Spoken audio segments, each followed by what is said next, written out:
আসন্ন জাতীয় সংসদ নির্বাচন উপলক্ষে ঢাকা ১ আসনের ইসলামী আন্দোলন বাংলাদেশ মনোনীত সংসদ সদস্য প্রার্থী হাফেজ মাওলানা নুরুল ইসলাম ব্যাপক গণসংযোগ করেছে।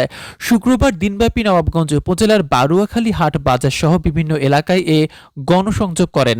নির্বাচনী প্রচারণার অংশ হিসেবে হাফেজ মাওলানা নুরুল ইসলাম সবার সাথে কুশল বিনিময় করে জনগণের নানা ধরনের সমস্যা শোনেন ও সমাধানের আশ্বাস দেন এবং তার প্রতীক হাত পাখাকে জনগণের মাঝে পরিচিত করে তোলেন। গণসংযোগ শেষে হাফেজ মাওলানা নুরুল ইসলাম সাংবাদিকদের বলেন, রাজনীতি মানে জনগণের সেবা। আমি সবসময় জনগণের সেবা করতে চাই। আমি জনগণের শাসক নই, জনগণের সেবক হতে চাই। গণসংযোগকালে নেতাকর্মীরা এলাকার বিভিন্ন বাজারে হাত পাখা প্রতীকের পক্ষে প্রচারপত্র বিতরণ ও হাত পাখা মার্কায় ভোট চান। গণসংযোগকালে উপস্থিত ছিলেন ইসলামী আন্দোলন বাংলাদেশ নবাবগঞ্জ থানা ও বারুয়াখালী ইউনিয়ন শাখার নেতাকর্মীরা।